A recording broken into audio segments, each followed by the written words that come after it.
We are here today with Professor Lucas Morel, who is an old friend of the Ashbrook Center and a great scholar of Abraham Lincoln. My name, for those of you who don't know, is Jeff Sickinga. I'm Executive Director of the Ashbrook Center. And this webinar is really part of Ashbrook's mission, which is to educate our fellow Americans in the history and founding principles of our country. And we do that by conversation, by thinking together about the great questions that animate American history and politics. So we want to welcome you, whether you're students, teachers, or citizens from around the country. We've got folks joining us from lots of places.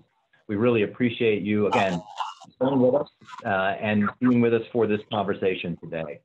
And it's a conversation, and that's not an accident, because we really believe at Ashbrook, education is not just about information, and definitely not about indoctrination, but about discovery, discovering the truth for yourself. And we primarily do that through conversation with each other, but also conversation with the past, and conversation with the great thinkers and great statesmen, people like Abraham Lincoln. And it's our honor today to present this President's Day webinar on a subject that we think doesn't get enough attention, which is what makes a great president. It's always fitting to think about that. I think never more so than now. We'll ask our friend Professor Lucas Morel to join us to think through that question. Lucas is the head of the politics department and also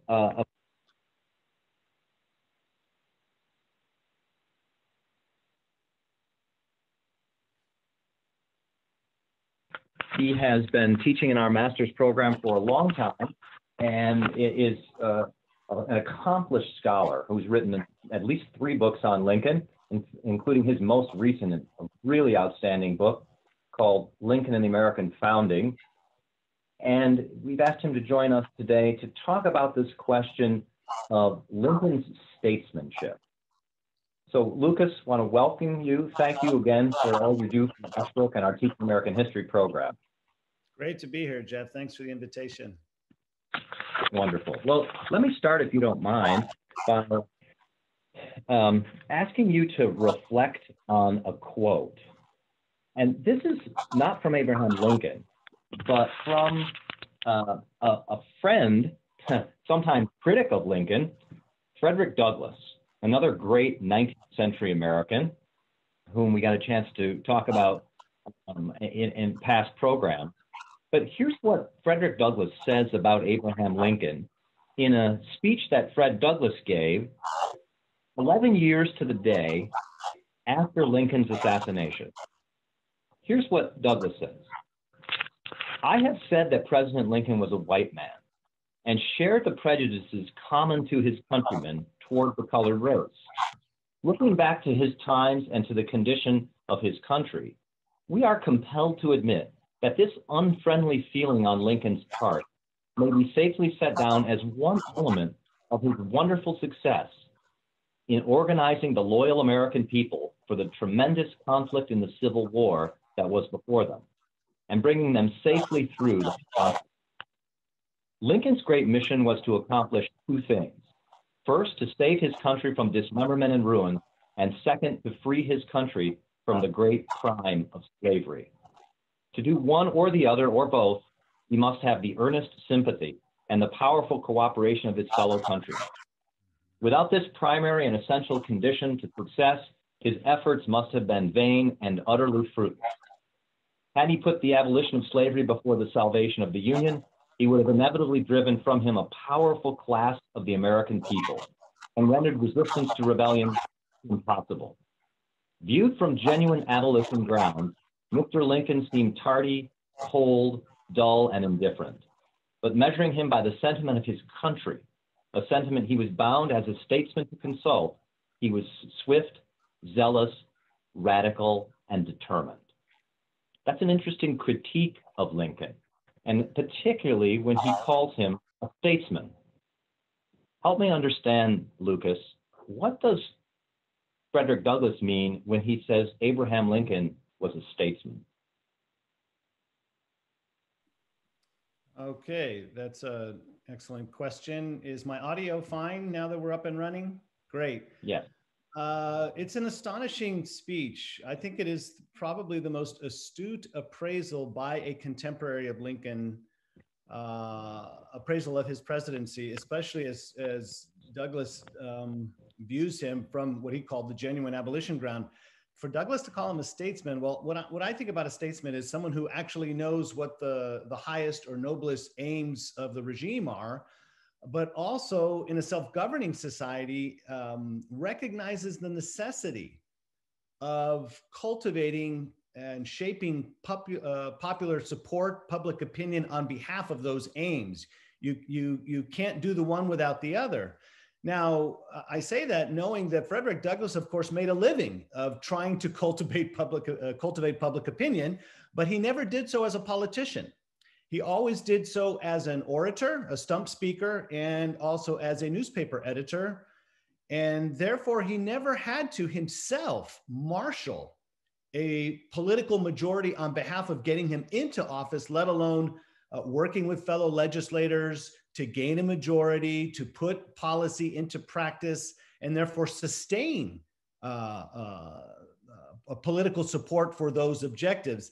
And so I'd have to say, as much as I love Frederick Douglass, I mean, Douglass and Lincoln are my heroes, Lincoln in particular, I don't think during the war that Douglass sufficiently appreciated the challenge that Lincoln faced in preserving the Union, sustaining the Union war effort. And for Douglass, Lincoln should have made it an abolition war from the start.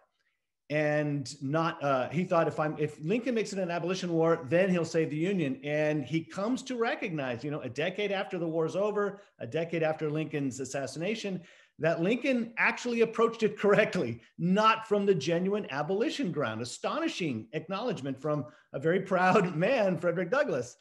Douglass had to acknowledge, Lincoln is correct in retrospect. Lincoln was right to put the Union first, and then to marshal a political majority behind that. And once that got going, eventually to turn, if you will, a humanitarian end, emancipation, into a constitutional means.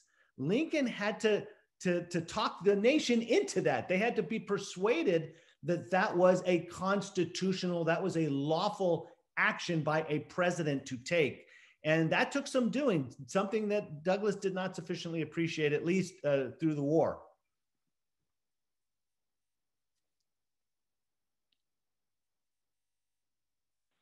Take us back to the beginning of Lincoln's career. There's a lot of criticism these days of Abraham Lincoln, along the lines that radical abolitionists criticized him back in his own time. Take us back to the beginning. Are you young Abraham Lincoln, the Illinois politician and lawyer? Is it surprising that that guy becomes Lincoln, the statesman of the Civil War? That's a big question. Is it surprising? The quick answer is yes, because Lincoln did not have the typical political track record that a president at that time would have, which is either military achievement, Zachary Taylor, for example, or Jackson, I guess the supreme example, or someone who was just a consummate a politician working himself up through the ranks, not simply state level, but especially at the federal level. Lincoln only served one term in Congress on the heels of the Mexican War, 1847 to 1849, and then try as he might to get back into the political game starting in 1854, he was not successful. 2 different attempts at the Senate. And so viewed in that way, a political trajectory, Lincoln is, absolutely surprising. Probably no more surprising to anyone than William Seward, who was the odds-on favorite to at least gain the Republican nomination in 1860. So viewed in that light, the fact that this backwoods frontier lawyer who never went to college, law school, high school, maybe a grand total of 12 months of formal education, what he called blab school. He learned by littles, as he said. It's astonishing that he became president of the United States. He did not have the requisite background or training, as it were. However, if you trace his career rhetorically, and that is to say, if we trace the tracks of his mind across the decades, starting in the late 30s, 1838 in particular, his first great speech, and making our way through, especially that tumultuous decade of the 1850s, what you see is someone who did achieve politically almost entirely on the efforts of a mind that was at work, not just in terms of grasping the fundamental principles of the American regime, but also recognizing what it would take politically, that is to say, on the ground, practically, what it would take for a political party to marshal majorities to affect political change. And in that sense, we thankfully have someone who matched both morals and ambition on behalf of attempting to return the country to its founding principles and not allow it to veer off either into rank defense of slavery expansion or acquiescence if the nation were to have followed Stephen Douglas, the Northern Democrat who was on the ballot in 1860, and in fact, in my opinion, the most significant and important politician of the 1850s. So tell us about Lincoln's early thinking that prepares him for this. He once said in a speech, I think at Independence Hall on the way to Washington, D.C. when he was elected president, "I never had a political sentiment that did not come from the Declaration of Independence." Talk about the Declaration of Independence as the sort of moral compass for Lincoln's political thinking. Yeah, and this is an important question. Let me preface it by saying that when we think about Lincoln looking back to the founding, this wasn't a nostalgic thing on his part. In fact, in the 1850s, and of course, you're right, this is something that began well before the 1850s, but certainly by the 1850s, there's an actual debate about what those very principles are. What were the intentions? As we like to say, the original intentions. What did the founders think they were doing? What did they anticipate? What did they expect would come of this experiment in self-government? What were the bedrock principles of those? And in Lincoln's time, especially in the 50s, the country began, if not to be confused, they began to have opposing interpretations of that founding. And that's what brought Lincoln to the foreground. He and Stephen Douglas had a difference of opinion over that. He and Jefferson Davis had a difference of opinion over that. So those are the major alternatives, if you will, at the end of that decade. But early in his career, it's clear that Lincoln understood that the purpose of the regime was fundamentally to protect civil and religious liberty. That was not a phrase he came up with. That was a common locution.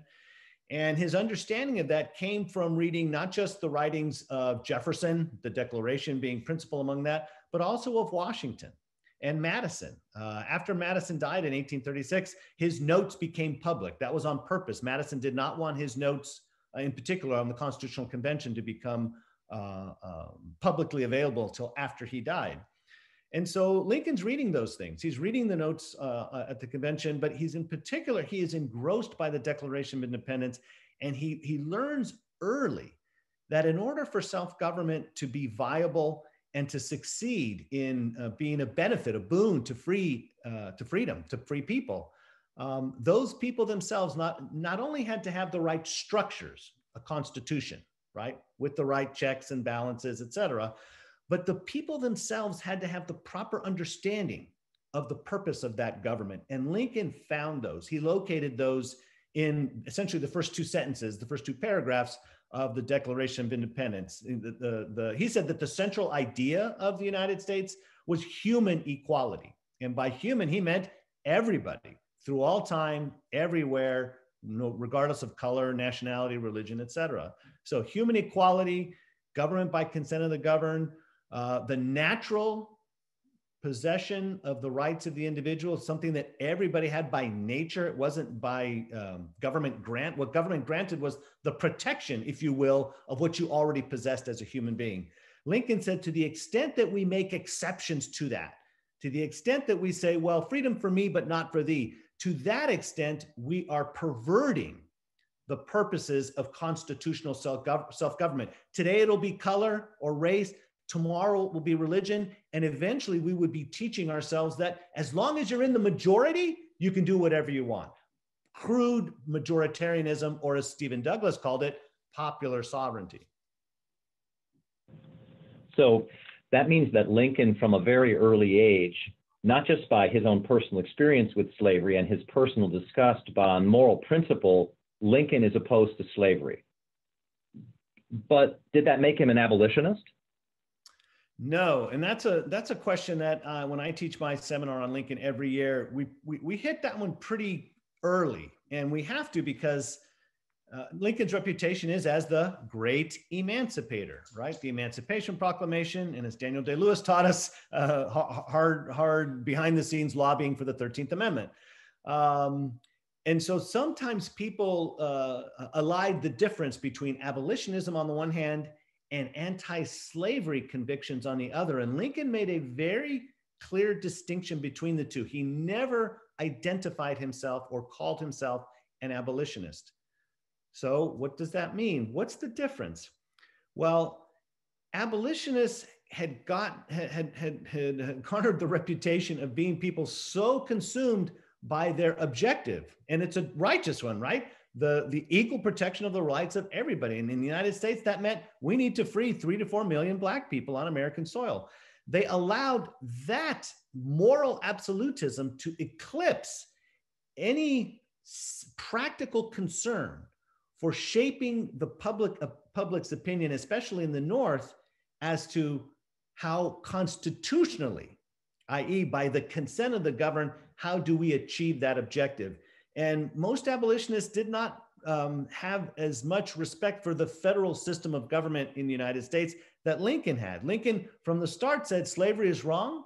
We've got to get rid of it. The only place where federally the Congress has authority, working with the president and the courts, has authority to do anything about slavery is when it involves all the states together, interstate matters, or when it involved foreign nations and what were known at the time as the Indian tribes and nations. And so under the Constitution, Lincoln believed, yes, Congress could ban the importation of slaves as early as 1808, which they did on January 1st.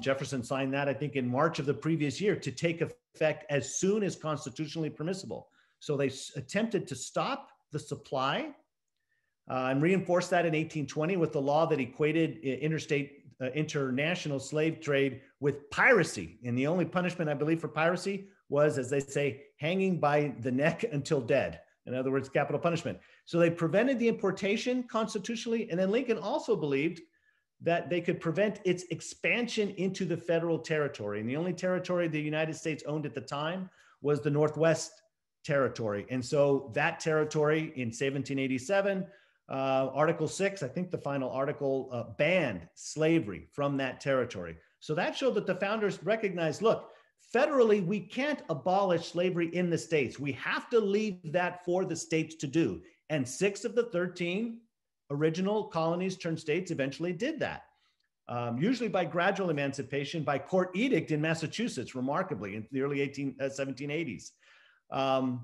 But they could control the supply and they could prevent its expansion, but they would have to leave it to the states to get rid of it on their own. Frederick Douglass, along with Garrison and Wendell Phillips and Gerrit Smith and others, believed that the Congress under the Constitution, well, not Garrison, but Douglass certainly believed that the Constitution did empower Congress to abolish slavery wherever it existed on American soil. And that made him an abolitionist, whereas Lincoln said, no, no, no, there are constitutional constraints upon us. We can't do that. You have to work within those slave states to get them to do the right thing, as it were. So, I mean, look, Garrison's a guy who thought that the Constitution was pro-slavery, whereas Douglas thought it was pro-liberty. So Garrison thought, here's a guy in 1854 who actually burned a copy of the United States Constitution at a rally. You don't invite a guy like that to your parties. At least you didn't at that time. Abolitionists, therefore, were seen as a fringe element in society and were therefore not taken seriously as people who would be members of one of the two major parties in working and collaborating with guys across the aisle to accomplish a common objective, which is the eventual eradication of slavery. So Lincoln has to navigate, starting, as you said, in the 1840s and 50s when abolitionism is rising, but also pro-slavery sentiment is rising. He has to kind of thread the needle and navigate between them by saying the founders' principles mean that slavery is wrong, and we've got to use the federal government to stop it where the federal government properly has power, but not where the federal government doesn't have power. We've got to work on public opinion, essentially, to get more states and more states to emancipate slaves gradually and all the rest. Yes, absolutely. And Lincoln's position, is it a popular position? Is it a position that a lot of Americans hear and say, yeah, that makes a lot of sense? Or does he have a hard sell? Here's the hardest sell. And this is something that I don't think is sufficiently appreciated today. It was not a hard sell to tell the majority of Americans who do not live in slave states that slavery is wrong, right? They live in a free state for a reason. It's not because they like Black people. Don't think that because you're abolitionist or anti-slavery, you actually believe in complete human equality for everybody. That was not the case. Even among abolitionists, a number of them were bigoted as well. So the hard sell was not teaching the majority of white Americans, I'll be more specific, in the North, that slavery was wrong. They already believed that or had some sense of that.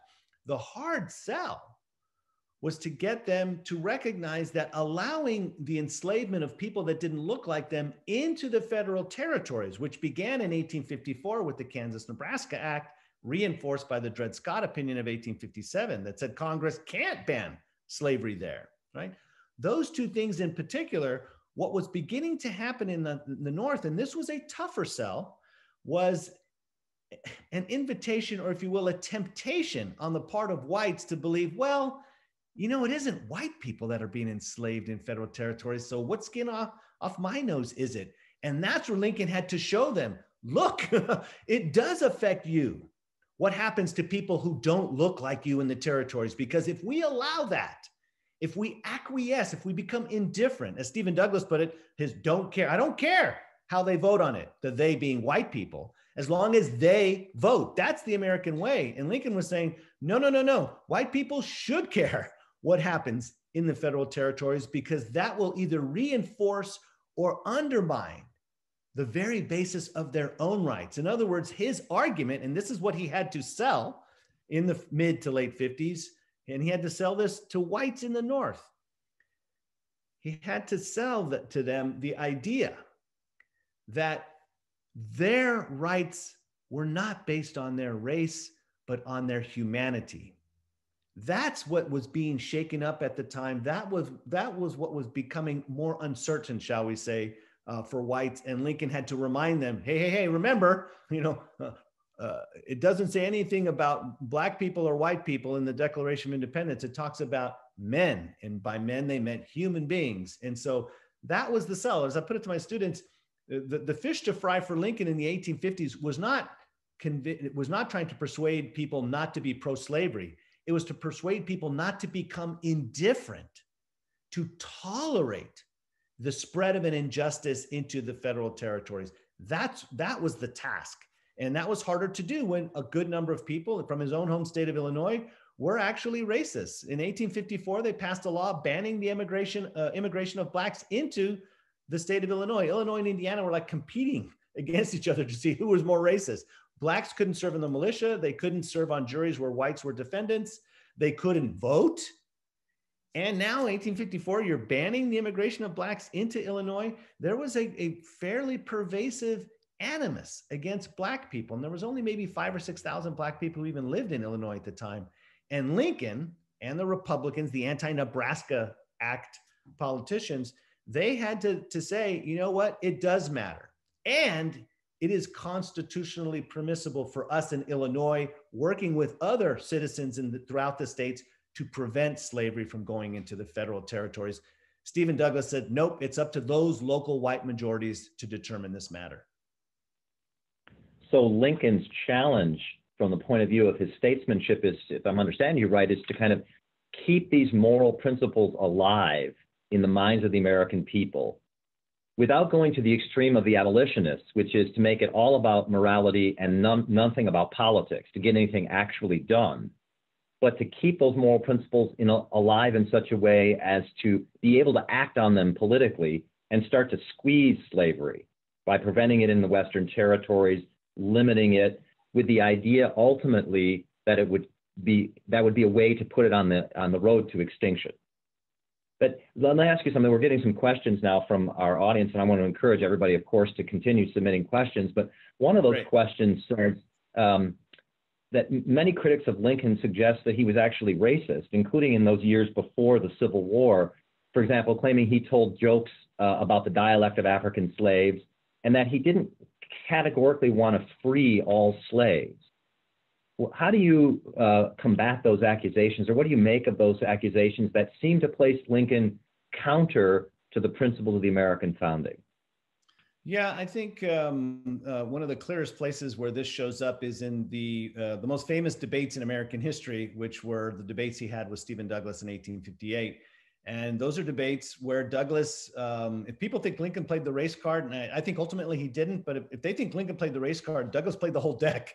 Douglas was a progenitor of the George Wallace theory, right? And George Wallace says segregation today, segregation tomorrow, segregation forever. While Stephen Douglas said this country was formed on what he called the white basis. He said it was formed by white men, for white men, forever. After Lincoln was elected in November of 1860, on Christmas Eve, Douglas actually proposes 2 amendments to the Constitution. South Carolina thinks it has seceded by that time, and Douglas is trying to prevent secession. So his 14th Amendment, you know what it called for? Not equal protection of the laws, not due process, not privileges or immunities. Stephen Douglas said, we need to amend the Constitution, 14th Amendment, so that it bans Black people from voting in any election, in any territory, state, or federally, or to hold political office anywhere on American soil. Okay, so Stephen Douglas is a rank, categorical white supremacist. Lincoln, recognizing that his constituency, Blacks are not allowed to vote, okay? Abolitionists are few and far between, mostly in the North. And so what he has to do, he doesn't have the luxury of preaching true, complete, immediate justice to be done for Black people in Illinois or anywhere else. What he has to do is he has to recognize where his constituents are. And they've got this animus against Black people. And he has to nudge them into the direction where he wants them to go. And so he has to say out loud, no, I'm not going to promote, I'm not in favor now, and never have been, of promoting the vote for Blacks, even though he does eventually promote that in 1864 and 65 during the war. I'm not in favor immediately of making them social, civil, and political equals. Those would be non-starters with his constituents in Illinois. And so he didn't have the luxury of preaching the full implications of the Declaration of Independence principles. What he had to do is he had to at least get white Illinoisans who don't care about Black people to recognize they do share something with Black people. And that is what? Natural rights. That both the Black and the white possess something in common, and that's their humanity. And by the way, that's what the slaveholder Thomas Jefferson and the Second Continental Congress believed was the bedrock foundation of this country. And so when you hear about Lincoln telling what were known at the time as darky jokes, what's remarkable is the most reliable ones of those that we hear him saying are those where, in fact, if you look at them carefully, the Blacks, even in those jokes, come off a lot better than a simple, patronizing dismissal of their humanity or their inferiority. And Lincoln never says that Blacks are naturally the inferiors of whites. Never. Okay. When Douglas is categorical of his comment, categorical with regards to the natural inferiority of Black people, Indians, the Chinese, the coolies, as he calls them, Lincoln's are always, he's always hemming, hawing.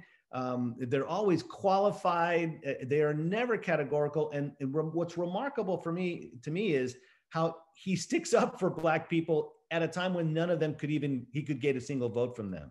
So I think that's both a question of dealing with political reality, but also dealing with political reality in a way that is inviting people to step out of their prejudice towards justice, even if you can't get complete justice. Well, I'm another question from our audience, and this connects to what you're saying, the Lincoln-Douglas debates.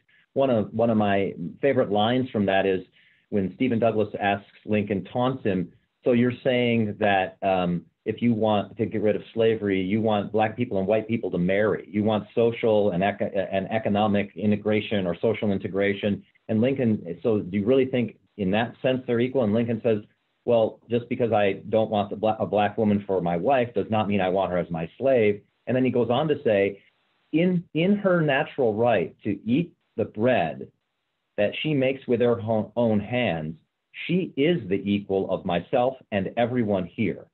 And the question we had from our attendee is, was Lincoln more concerned with economic rights as a self-made man than civil rights? Or is there some connection between his view of economic rights and the right to keep the fruit of your labor and his opposition to slavery? Well, I think there was a pretty clear connection between the two. To say that he's more concerned with economic rights than political or civil rights makes it sound like political and civil rights are a secondary matter. The way I look at it is not, for me, it's not a question of distinguishing economic from civil and political rights. What is being shaken, what is becoming less certain for some Americans, not in their heart of hearts, but at least in political practice, as I read the 1850s, is in the North, white Northerners are becoming indifferent towards natural rights. They're becoming indifferent towards the foundation of the security of their own rights. And so that's the fish Lincoln has to fry. And so again, for him to call for civil and political rights at a time when even the natural rights, at least practically, of Black people is not being secured, is putting the cart before the horse. First things first, right? And for Lincoln, the first things first, what needed to happen, as he put it, in 1854, we need to re-adopt the Declaration of Independence. Things are pretty bad when Lincoln thinks the Declaration isn't resonating with white people as much as it should. So that's why I say what some people are interpreting as economic rights, Lincoln is just trying to think of what is the most fundamental thing people know. When you work, who should bear the fruit? Who should reap the rewards of that labor? The person who did the work. It's that fundamental. For me, that's not an economic right. That's a natural right. Okay. So when Lincoln says that, what he's trying to do is he says, the situation is so dire, we have to take baby steps.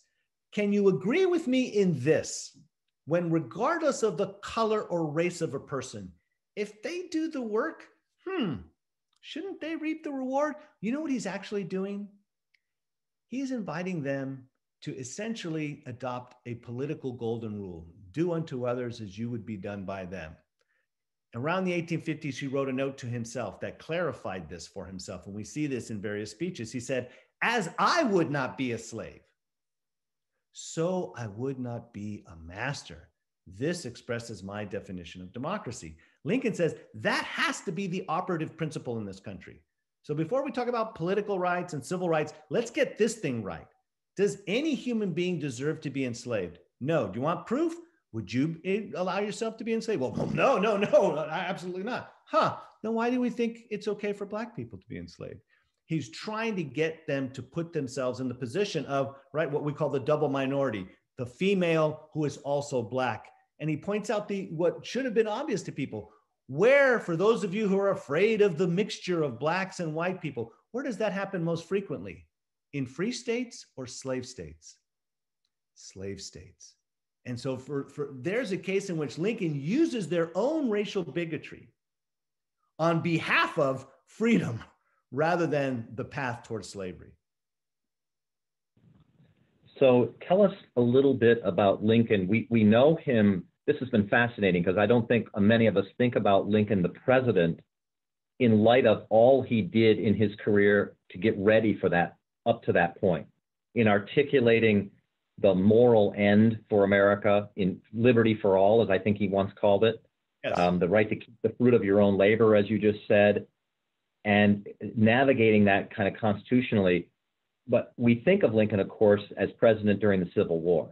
And that's where we see some of his greatest speeches, things like the Gettysburg Address, things like the wonderful book you've written on the second inaugural address. Talk to us in your mind, what's the height of Lincoln's statesmanship? Where does he really show his greatness in your mind in the course of his time as president during the Civil War? Wow, that's a tough question in this sense. Is greatness measured in how articulate Lincoln was in spelling out the challenges and what he suggested and proposed as the solutions, or is his greatness seen in what he is actually able to accomplish? If we're thinking about statesmanship, I would argue that that's principally about what you're able to get done. You could be, magnificent on paper, and if you don't get any laws passed, it'd be tough to call you a statesman. So in terms of Lincoln's achievement, I think the biggies are precisely what Frederick Douglass identified in that 1876 oration. Number one, and this is something we just take for granted. I mean, the grandest Monday morning quarterbacking in the United States history is the fact that we preserved the Union. I don't see anything close to that, touching that. Who else could have done it? No Democrat would have done it, or at least let me put it to you this way. Had Douglas succeeded, or Breckinridge, the northern and southern factions of the Democratic Party, had either of them become president, it would not have become or remained for long, as Lincoln put it, a country worthy of the saving. And so to talk about statesmanship, we have to talk about the kind of country a great politician, which is the definition of a statesman, is a great politician. It would have to entail defining what kind of country America would have looked like as a result of that person's political actions. Lincoln managed to win a war when there were so many ways of losing it. And not only winning a war, but winning a war in a particular way, a constitutional way, as he understood it, and for the sake of those noble ideals in the preamble of the Constitution and those first two paragraphs of the Declaration. Had Stephen Douglas tried to preserve the Union, or John Breckinridge tried to preserve the Union, we would have lost what Lincoln called the spirit of '76. We would have lost our dedication to human equality as the central idea from which all our policies should radiate. And so his fundamental achievement, I return to this, and again, it sounds mundane, is he saved the Union. Well, yeah, he saved the Union, and he saved a particular kind of union. Notice, a union where in 1858, he did not believe in the near term it required that Blacks have universal enfranchisement, the vote. But whereas in 1864 and then 65, publicly, he calls for states not only to educate their Black citizens, but to grant them the right to vote. And there is sufficient evidence to show that that's why Booth didn't just kidnap Lincoln, which was his original plan, he murdered him.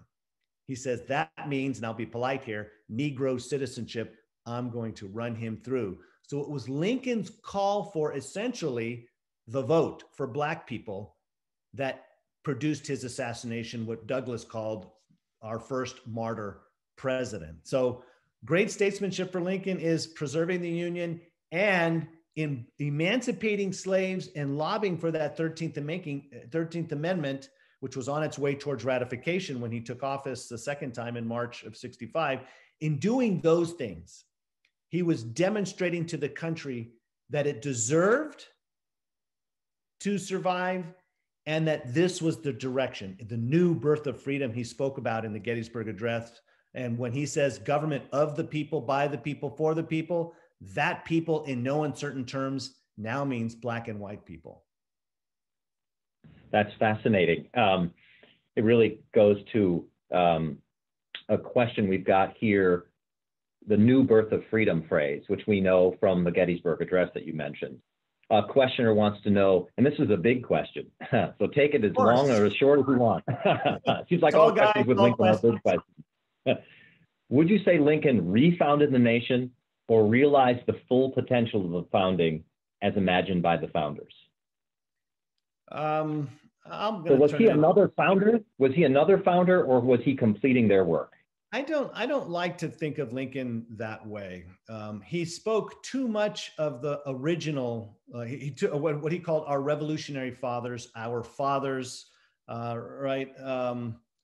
He mentions fathers in the Gettysburg Address. Most politicians talked about our fathers. Even Stephen Douglas referred to our revolutionary fathers. So both Lincoln and Douglas, it was a common locution of the day.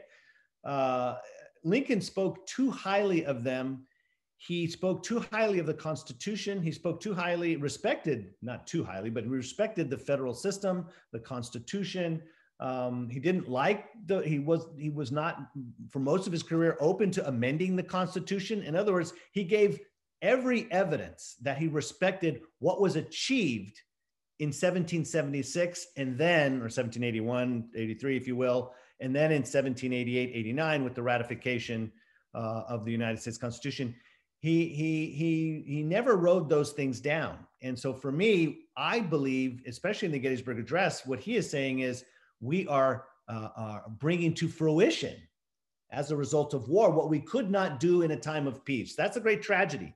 One of the great tragedies of the Civil War is we accomplished by force what we were morally obligated to do by peaceful political means, which was to get rid of what he called the great behemoth of danger, slavery. The only thing that could ever really destroy this country, we did not manage peacefully, which is to say politically, through laws and amendments.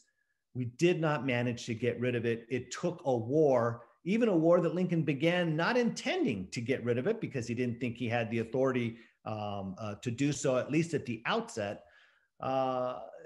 So I would say I don't see Lincoln as a new founder, as a refounder. I see him as bringing to fruition and the fulfillment of the promise that was first declared, our first Emancipation Proclamation, if you will, our Declaration of Independence, and put into motion structurally in terms of the levers and mechanisms of freedom in the U.S. Constitution. I love that phrase you just called the Declaration of Independence our first Emancipation Proclamation. That's great.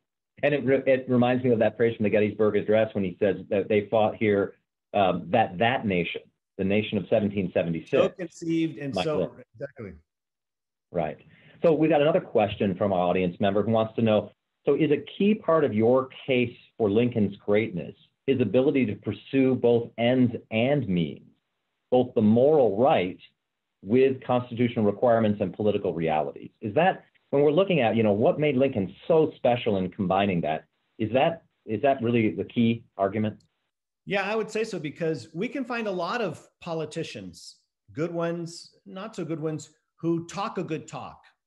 We could find any number of politicians who, in maybe not as eloquent words as Lincoln did, but will say essentially things about equality and rights, etc. That's the easy thing to do with Lincoln because he's such a great rhetorician, our best. The harder thing to appreciate is the profound understanding, both intellectually and then politically, in terms of how does this work out in practice, the profound understanding that Lincoln had and respect that he had for consent. Equality is the easy thing, okay? Consent is the harder one.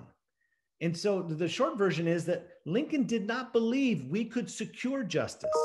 We could seek the security and protection of the equal rights of all on American soil by neglecting or disregarding the consent of the governed.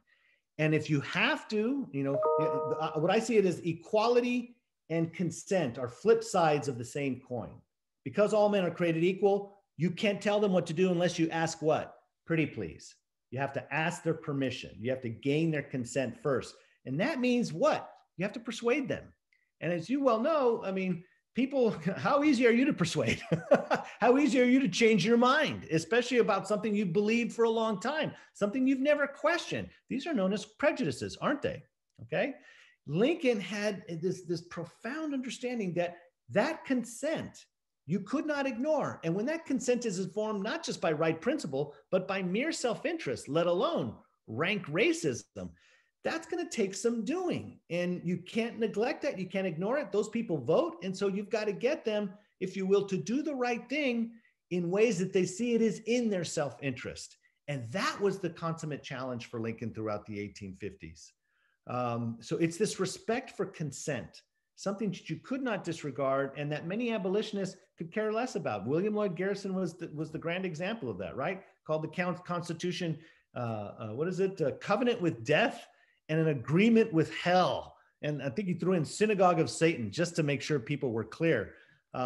Lincoln said, no, you can't talk to your neighbors like that. Sorry, you're going to get their backs up. You're not going to get them to do the right thing that way.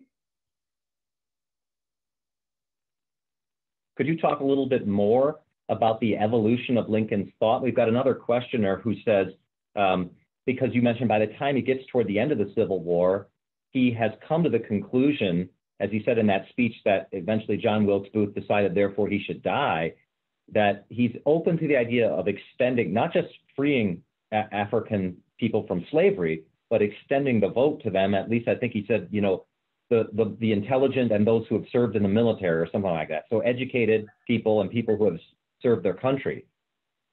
Could you explain, and the questioner wants to know, Lincoln's evolution of thought from entertaining the idea of colonization of African slaves to the time when he gets to freeing slaves and the idea of them actually freed slaves becoming citizens? Is that a real change in his thinking over time or just an apparent change? I would say ultimately, it is not a change in Lincoln's understanding of the principles of self-government. It's ultimately not a change in his understanding of what is owed to Black Americans. What it is more of a change politically on the ground. That is to say, Lincoln, because he was a statesman, he was a prudent politician. He didn't make the perfect the enemy of the good. What he is saying or calling for in the 30s and 40s is, yes, different than what he's calling for in the 1850s, and especially different than what he's calling for in the 1860s, because the circumstances politically on the ground are different. If you're dealing with issues federally, you're not going to talk about voting. Why? Because voting is a state matter, not a federal matter. It's very limited that the Constitution under Article 1 cabins, right? Time, places, and manners of elections, right? So when it comes to federal elections, even that, right? For the House, what do they depend on? What it is, qualifications for voting at the state level, at the most popular, right? So almost everything, not entirely, but almost everything with regards to something we consider so fundamental and bedrock to our citizenship, which is the political, i.e. the right to vote, that's a state matter. It's not a federal one. And so for Lincoln, the front burner issues in the 30s and early 40s when he was a state legislator, it was not a priority to get 5,000 to 6,000 Black Illinois residents the right to vote. That wasn't the front burner issue for him at the time. And if it had been, and this is the subject of my next book, Lincoln, Race and the Fragile American Republic, I think Lincoln understood fairly early that he had to keep the main thing the main thing. If he was to press too quickly for complete justice to be done, especially on the racial level, he would have gone nowhere as a politician, okay? He might have been right in theory, but he would have been not wrong, but he would not have been productive politically or practically. So how do you get to voting in 1864 and 65? By that point in time, right, the Emancipation Proclamation had been a fact for about a year or so, a little more than a year, January 1, 1863. And it's in the middle to late 64 where he starts talking to generals in Louisiana, and General Nathaniel Banks, he talks about arranging for encouraging a convention to be held that gives Blacks the right to vote, to the new governor, a moderate named Michael Hahn. And then in April 11th, what's known as his last public address, it's not his last, but essentially his last public address, that's when he says publicly as president, he would entertain and invite that. As president, he has this much authority over the vote in any state. Nothing. He can't do anything about it, but he's doing what he can on the ground to cultivate the idea, to get these guys receptive to, it's in your interest that all these people who were emancipated, they're going to be on your side, not those guys you were just beating a war. So he has to show them that to do, again, doing the right thing is actually in their self-interest.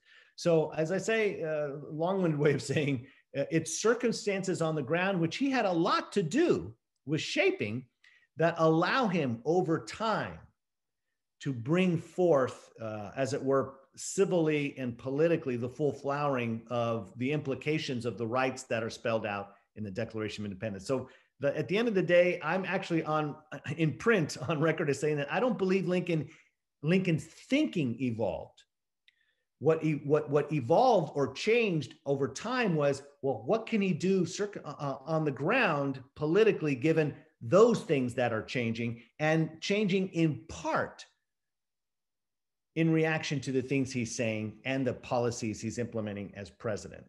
It's a sophisticated question that requires a sophisticated answer, and it would take me more time to spell out the details of that.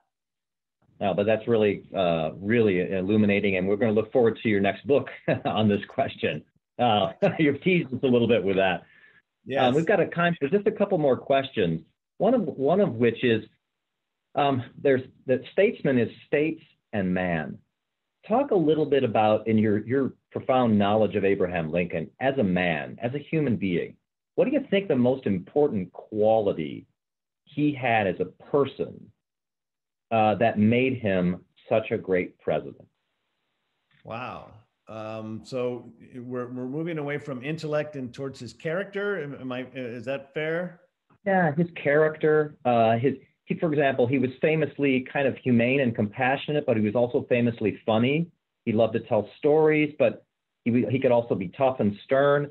Tell us, in your research and your understanding of the man Lincoln, what's his most important quality that allowed him to be as great as he was? Wow, I think it's tough to put my finger on one. I think, or maybe it's a combination of qualities then. What I was going to do is sum it up in this way. A famous speech that Frederick Douglass gave throughout his public career, especially after the war, was self-made men.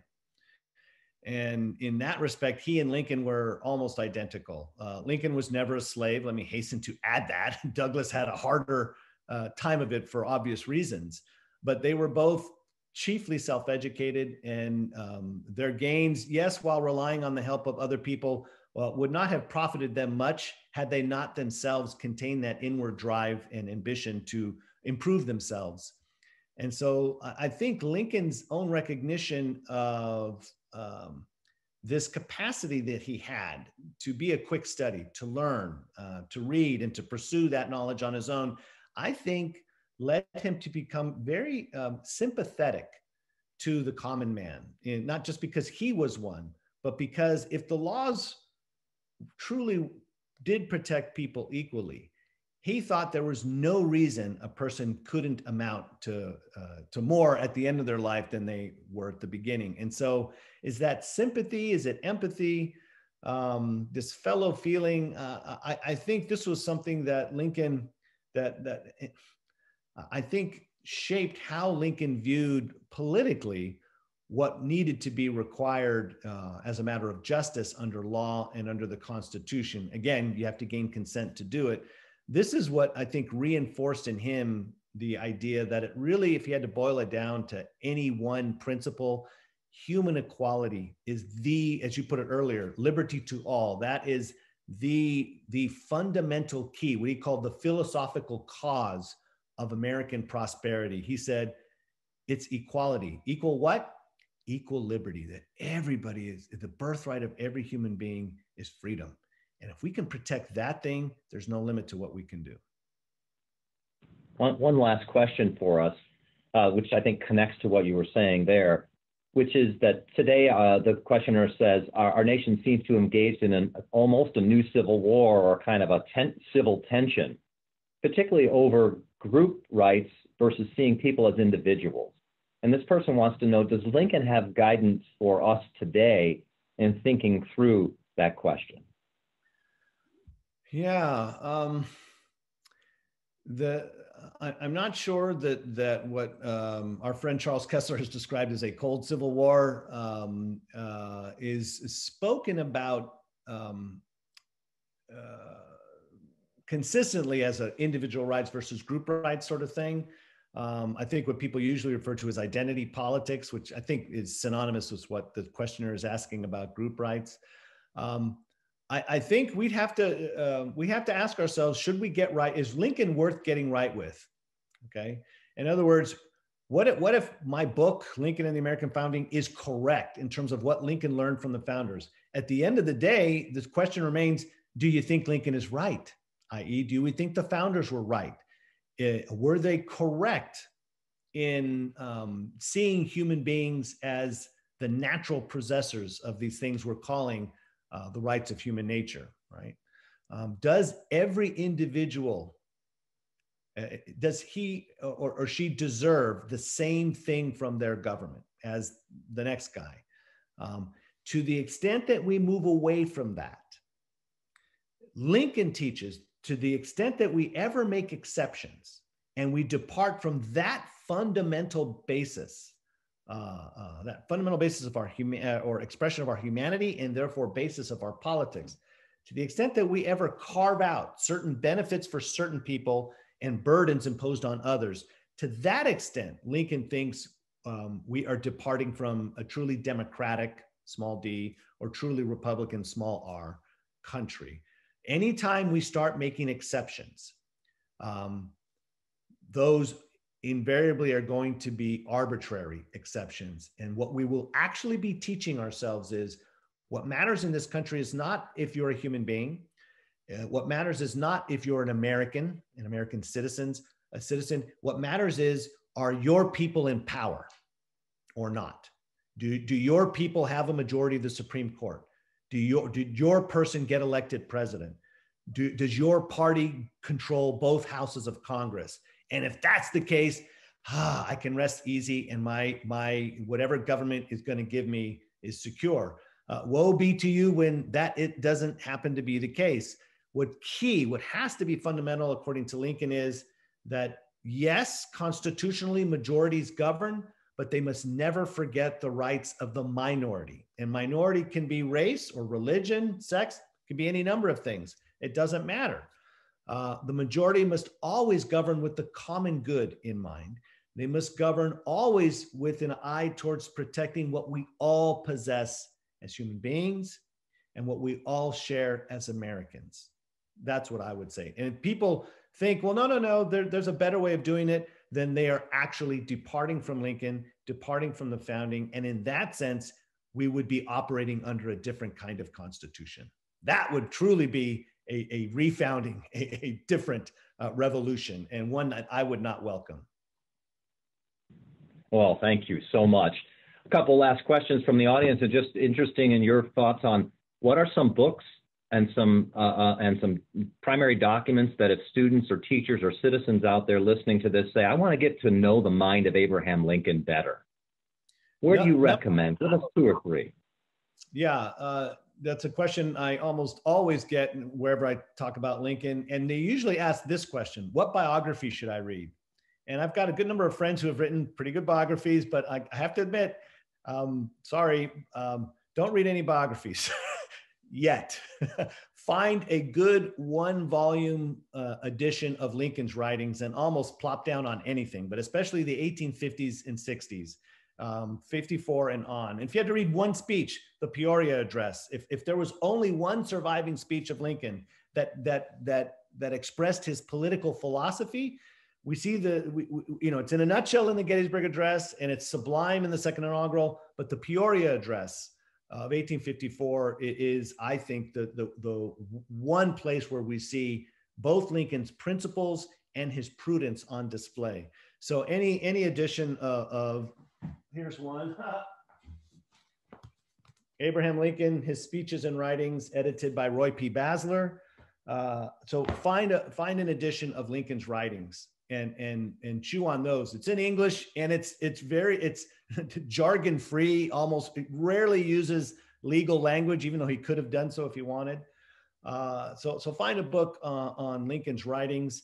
If you're going to read a biography, there's a lot of, oh my goodness, there's a lot of good ones. I feel bad if I recommend one over another because my other friends will get mad at me, but read Alan Gelzo, read Richard Brookhiser, read Richard Carradine, Michael Burlingame's 1,500 word, what he calls the Green Monster, that 2-volume edition, his magnum opus on Lincoln. Those are the ones that come to mind in terms of biographies.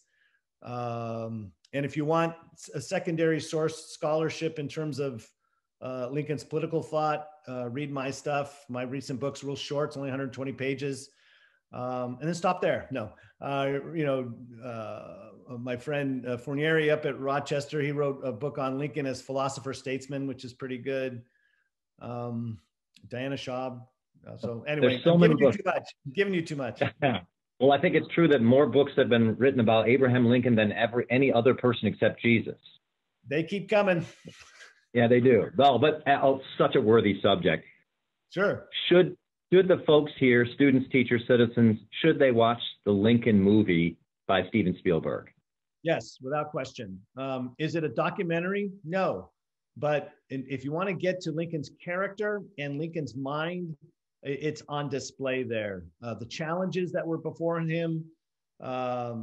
It is, it was a movie that began as a biopic, and Spielberg and the screenwriter, I'm forgetting his name. He wrote Angels in America. Anyway. Kushner. Kushner, yeah. Yes, Tony Kushner. Yeah. They discovered pretty quickly that taking on Lincoln in one movie was impossible. So they made the effort to get the 13th Amendment passed the focus. So you're basically looking at the last 12 months of Lincoln's life, 12 to 18 months. I thought it was spectacular. There are good reviews out there that point out errors, like when they did the roll call for the 13th Amendment, they don't do those by alphabet. They do that by state. And Connecticut was upset because they invented two representatives that didn't exist and had them vote no, even though they voted uniformly for the amendment, just to create some dramatic tension. So they deliberately messed with history there.